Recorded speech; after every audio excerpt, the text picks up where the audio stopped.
The Great Train Robbery of 1885 shook Victorian England to its very core, despite the fact that over the same time period, at least a dozen other robberies had taken place, in which the criminals had gotten away with much more money, in fact. These crimes also had a similarly high level of coordination and preparation, but this crime got capital letter status, including the in the Great Train Robbery. This unspeakable crime, this heinous act, would later be summed up in the memoirs of the man who prosecuted the criminals, Mr. Edward Harranby, who said, "There are times in any professional's life when the elements requisite for the deductive process seem almost within one's grasp, and yet they elude the touch.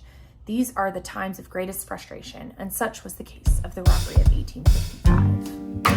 Welcome to Capers and Cocktails, a true crime podcast that doesn't take itself too seriously and gives you something to enjoy while you listen. The following content may be disturbing to some. Discretion is advised.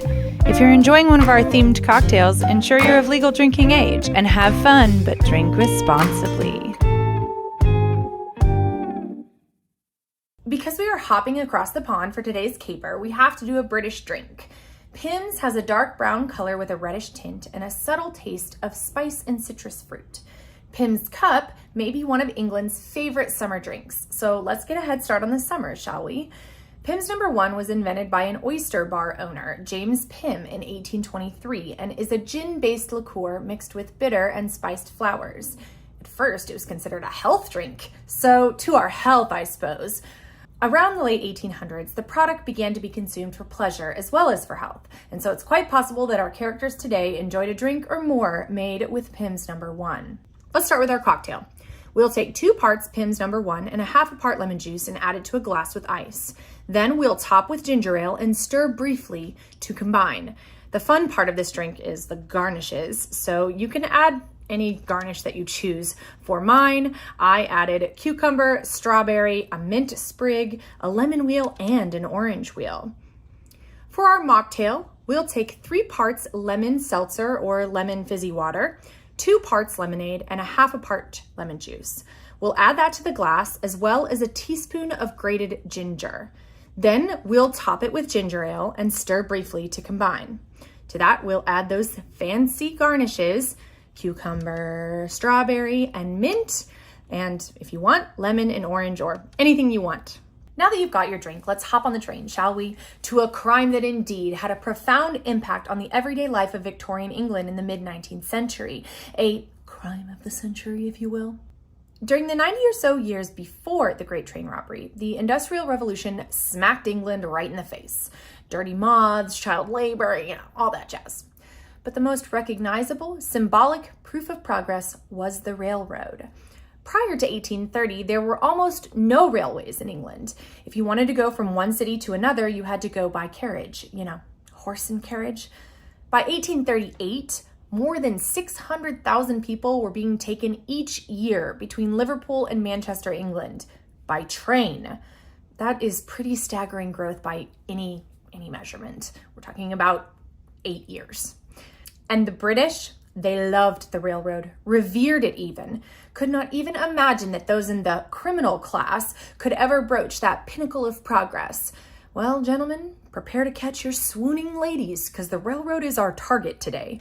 By 1855, the Southeastern Railway, which we'll call the SER, ran a complicated boat and train service between France and England, running 3 times a day for humans and overnight for mail. Every so often, the line would carry gold shipments from bullion merchants in London to bullion merchants in Paris on the 8:30 p.m. train. I'm really struggling with the word bullion. I think it's bullion. Anyway, the sometimes several hundred pounds of bullion would be packed into wooden boxes, bound with iron hoops and stamped with a wax seal. These were then loaded into the latest in railroad safe technology made by the Chubb Company. Chubb manufactured the finest safes in the world.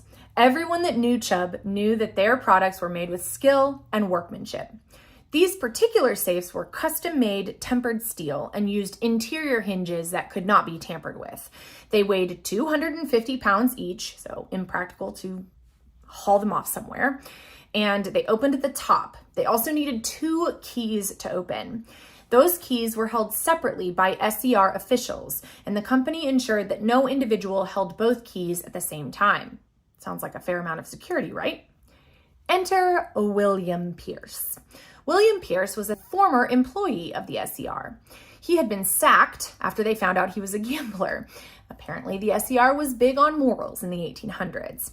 After leaving, William had taken up working as a ticket printer in a betting shop. According to historian Donald Thomas, he was a large-faced and rather clumsy man. He was described as imperfectly educated. The turf was his true schooling. I guess that means he was street smart? I don't know. William would take well over a year planning elaborately to pull off what would be the greatest theft of his life. However, the real brains behind the operation was one Edward Agar. The burglar and safecracker was just under the age of 40 at the time of the robbery and had been a professional thief since he was 18. Donald Thomas, that historian, would say that the heist grew almost entirely from the absolute self-confidence and mental ability of Edward. William, over the course of months of drinking in the local pubs in which his former co-workers drank, picked up detailed information about these gold shipments. Upon deciding that he would really like to retire on the backs of his former employer, he started by recruiting his old friend, his first mate, Edward Agar. At first didn't think the scheme was able to be pulled off. He also determined that the only probable way that it could be pulled off would be to use keys. There would be no manhandling these safes or pulling them apart. On the second occasion that William tried to talk Edward into participating, Edward would say, "It will be impossible to do unless an impression of the keys could be procured." And so William set to work to do just that. In addition, the two determined that they would need the cooperation and assistance of the guard who traveled with the safes in the train car with the safes. So they recruited a William tester. Because there are two Williams in this story, we're going to call the first William, William, and the second William, Willie T. They also recruited James Burgess. They were both current employees of the SER, and they were going to be their inside men. James was a respectable man, married, and by some accounts, a thrifty fella. He had been working for SER for 14 years, and at the time, he was working as a guard, often in charge of those gold bullion trains. He'd recently had his wages cut, which led to the prospect of a bag of gold being enough reason to break several laws. Willie T was a well-educated man who was known to wear a monocle, which should be good enough reason by itself to call him Willie T. He was the assistant to the superintendent at the London Bridge station and had access to the information about when the gold was being transported, as well as information, and he was able to change the guard's rotation. Over the course of a few months, it was time to get to the business of the keys. Willie T managed to smuggle them out of the office briefly and met William and Edward in a beer house on Tooley Street in London, where Edward made an impression of them in green wax. Unfortunately, however, Willie T was so nervous when he removed the keys that he brought two identical ones with him instead of the two they needed for each lock. To get the second, Edward sent a box of bullion through the SER office where he could watch where the second key was retrieved from. James and Willie T would leave the SER office unlocked, and William and Edward would get the impression of the second key. Over the course of 2 months in 1885, Edward would travel along the money route when James was on duty to refine the keys until they worked easily. He did a lot of test runs, like shaving the keys down so that it would be very fast for him to get the gold out. Meanwhile, William and Edward also obtained 220 pounds of lead shot, a scale, courier bags, a wax sealer, and some carpet bags. It was then May 1855 and time to carry out the robbery. Willie T altered staff rosters to ensure that James would be working on the night of a gold shipment. They developed a signal to say that it was go time. Either William or Edward would wait outside London Bridge Station every day. If it was a gold day and go time, James would walk out of the station and wipe his face with a white handkerchief to signal them. On May 15, 1855, while Edward was waiting outside the London Bridge Station, James came out of the station, wiped his face with the white handkerchief, and went back inside. Immediately, Edward told William, and they purchased 2 first-class tickets on the train. Why not? First class. Dress for the job you want, am I right? They handed some bags to James to store in the gold car, and then right before the train left, William sat in the cabin and Edward hid in the corner of the gold car, covered in James' overalls. As soon as the toot toot went, and the train departed the station, Edward got to work. He found that only one of the locks had been locked, and he very quickly had all of the gold bullion boxes out of the safe. He used pincers to pull the rivets out of the iron bands binding the box and wedged the lid of those boxes open. He removed the gold bars from inside the box, weighed them, and put the same amount of lead shot back in the box. He nailed the rivets back on the box and resealed the wax on the front. At the first stop, Edward hid under the overalls and Willie T got a bag containing some gold. He went back to his office to nab a quick alibi. William hopped from first class and joined his friends in the gold car. After the train left the first stop, the three opened the other two boxes, grabbed the gold inside, and replaced the gold with lead shot. They damaged the last box a bit, but repaired it as best they could and cleaned up their mess, which was mainly splinters and drops of wax. Then they strapped themselves with courier bags filled with gold bullion under their cloaks. At the second stop, Edward and William apparently both hid under what must have been a very large pair of overalls, and the safes were removed by SCR employees. The men re-entered the passenger part of the train, passing through and taking their first-class seats. When they reached Dover, William and Edward disembarked, collected their carpet bags full of gold from the guard's car, went to a hotel for supper, and then threw the keys and tools in the ocean before returning to London around 5 a.m. the next day. In all, they stole 224 pounds of gold. That's weight. And that was valued at 12,000 pounds at the time. That's money. That equates to $1.642 million today. Despite the fact that the men had weighed the gold and lead shot, evidently they were not that great at it, at least in a moving train. Before the boxes went across the channel, one box weighed 40 pounds less than it had when it left the train station. Another weighed slightly more, and the last weighed considerably more. Evidently, that wasn't reason enough to open the packages, and the boxes went on to their destination. The theft was not discovered until the boxes arrived in Paris. In the immediate aftermath, France blamed England, and England blamed France. Newspapers immediately discounted that it could have taken place on the train, saying it was impossible to have been done in the rapid passage. Hundreds of suspects were questioned. James, the guard who was literally there when it happened, was immediately deemed not a suspect because of his 14 years of dedicated service to the SCR. Maybe they shouldn't have cut his wages. Willie T had an alibi, so he was cleared. A reward in the amount of $23,000 in today's dollars was advertised in the newspapers regarding the case. For a long time, the official theory was that the robbery was committed in France. The French police, though, after a thorough investigation, concluded that the robbery must have been committed during the train journey in England or during the Channel crossing. Meanwhile, William and Edward have just a pile of gold bars, and those are labeled, so they have to melt them down and create smaller bars to, not arouse suspicion.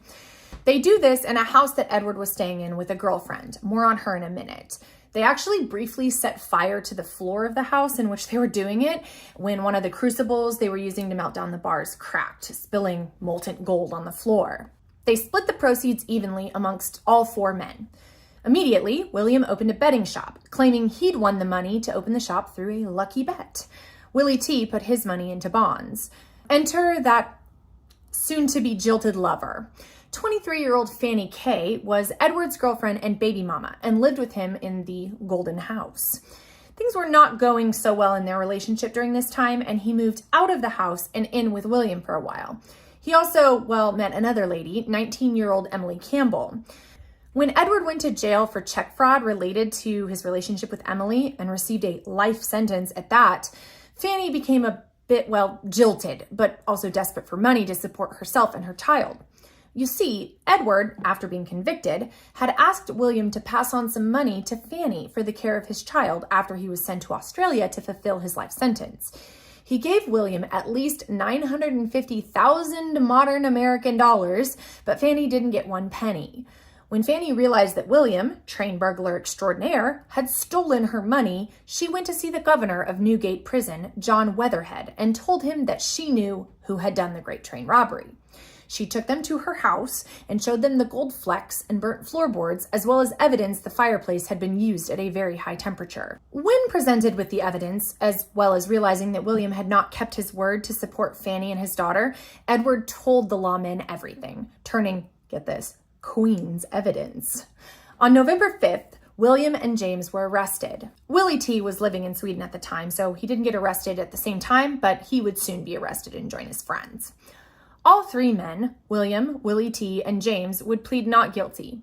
At the trial, multiple witnesses would corroborate Edward's declaration that the four men knew each other and would testify that all the men were seen together at various stages of the planning and execution of the heist. In only 10 minutes, all three men were found guilty. The judge would say about Agar, Edward, "It is obvious that he is a man of extraordinary talent, that he gave to this and perhaps to many other robberies an amount of care and perseverance 1/10 of which devoted to honest pursuits must have raised him to a respectable station in life, and considering the commercial activity of this country during the last 20 years, would probably have enabled him to realize a large fortune. In short, he should have used his powers for good instead of evil." In those 10 minutes, the jury found William Pierce guilty of larceny and James Burgess and William Tester guilty of larceny as a servant. James and Willie T would be sent to the Swan River Colony in Western Australia to serve a sentence of 14 years. William Pierce, since he wasn't a member of the SCR staff, was given a sentence of 2 years hard labor in England and 3 months in solitary confinement. Willie T received a conditional pardon in October of 1861, and James was conditionally pardoned in March 1862, a few years earlier than their 14-year sentence, it would seem. William Pierce would actually get his conditional pardon later than the other two in September of 1867. Maybe he wasn't up to his best behavior, because I think that's longer than his original sentence. Whoops. He was last known to be traveling to modern-day Sri Lanka in 1869. Beyond that, what happened to the great gold robbers after their prison time is unknown. Today's episode was heavily influenced by the Michael Crichton book, The Great Train Robbery, which, by the way, is fiction. I gotta say, he did really know his stuff, though. I'm pretty sure, actually, that this is the only Michael Crichton book I've read, but based on the little I know about him, this one is probably pretty different from his other books. I mean, there are no dinosaurs. Anyway, it's a dense read, but he does a good job of capturing what happened and some of what didn't happen, and I love his dialogue. If you're into train robberies, you should pick this one up. It is a fictionalized account, but there are a lot of historical accuracies and some things that I wish were accurate, and it is certainly a good read. Thanks for hanging out with me. Don't go robbing trains. I'm pretty sure they don't even carry money in giant safes anymore. I could be wrong. I mean, I don't go around robbing trains, do I? Did you know this week, in true crime history, Bobby Parker became a free woman after 6 months in jail for aiding the escape of a convict, a fugitive that she was found with, I might add, living on a chicken farm 10 years after the escape? Bobby maintains she was kidnapped and is innocent. Well, you would know if you followed my Twitter. I just checked and I have literally 8 followers. Please follow me on Twitter. If you don't have a Twitter, please make an account and then follow me on Twitter. You never have to look at it ever again. Deal, right? The link is in the description box. And speaking of description box, next week you're going to need to order some fresh fruit for our cocktail. Add it to your grocery order. Okay, enough groveling. I'll see you next week. And remember, there are always alternatives to robbing a train.